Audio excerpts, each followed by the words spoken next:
2 বছরের রিলেশন ছিল, deep relation. ওয়াদা করেছিলাম মেয়েটাকে যে বিয়ে করব তাকে, কিন্তু একটা সময় তাকে বিরক্ত লাগতে থাকে। আমি হঠাৎ তাকে সহ্য করতে পারি না। একদিন কোনো কারণ ছাড়াই আমি রাতারাতি তাকে ছেড়ে দিলাম। কেন ছাড়লাম আজও জানি না। সহ্য করতে পারতাম না তাকে। ও অনেক কান্না করেছিল, আমার পা ধরেছিল যেন না ছাড়ি তাকে। ওর মতো যত্ন, ভালোবাসা আর কেয়ার আমাকে কখনো কেউ করেনি, আমার ফ্যামিলিও না। যখন আমার কিছু ছিল না তখন ও ছিল। 2 বছর পর আমার সরকারি জব হলো। তখনও ওর চাওয়া পাওয়া ছিল না, শুধু বিয়ে করতে চাইতো মেয়েটা।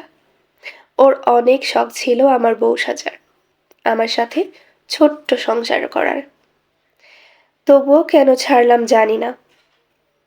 হয়তো আমার যোগ্য মনে করতাম না তাকে।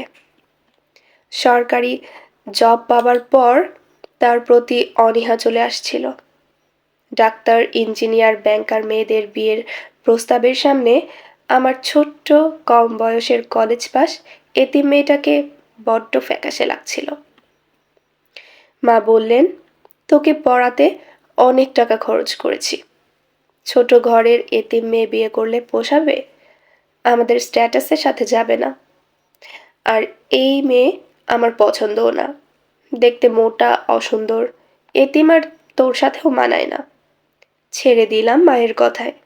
সবার আগে মা, উনি আমাকে পড়াশোনা করিয়েছেন, ওনার হক আছে আমার বউ নির্বাচন করার।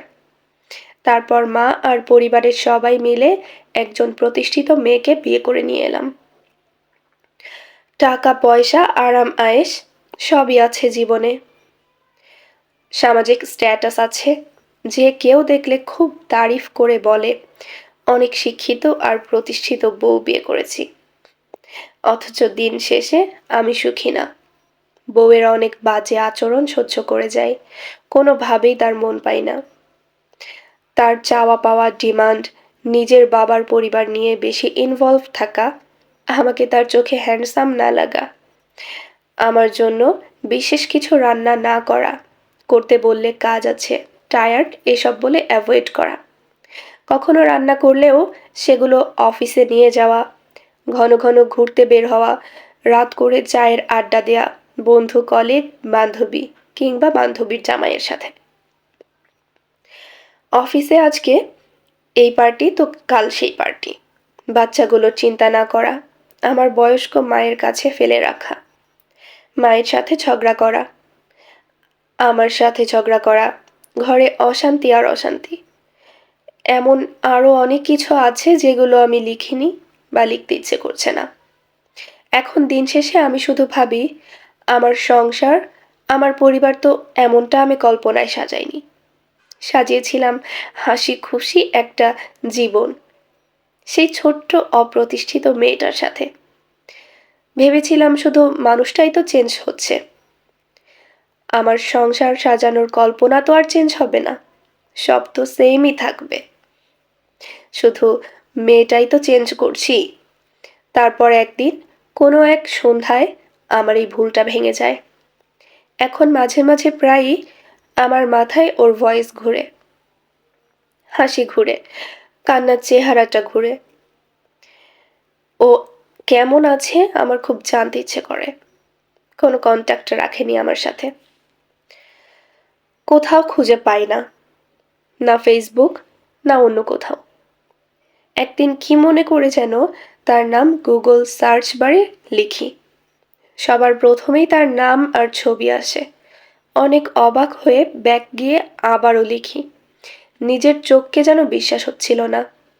যে মেয়েকে আমি সরকারি চাকরি পেয়ে ছেড়ে দিয়েছিলাম, সেই মেয়ে এখন একটা ইন্ডাস্ট্রিয়াল আইকন। আমার মতো 100 কর্মচারী সে হায়ার করার যোগ্যতা রাখে। আচ্ছা, সে কি আমাকে খুব মনে রেখেছে নাকি ভুলে গিয়েছে? আমি যদি এখন তার সাথে কথা বলতে যাই শুধুমাত্র ক্ষমা চাইতে, সে কি ভাববে যে সে এখন অনেক ধনী তাই আমি তাকে বিরক্ত করছি? আমি এত কিছু জানি না।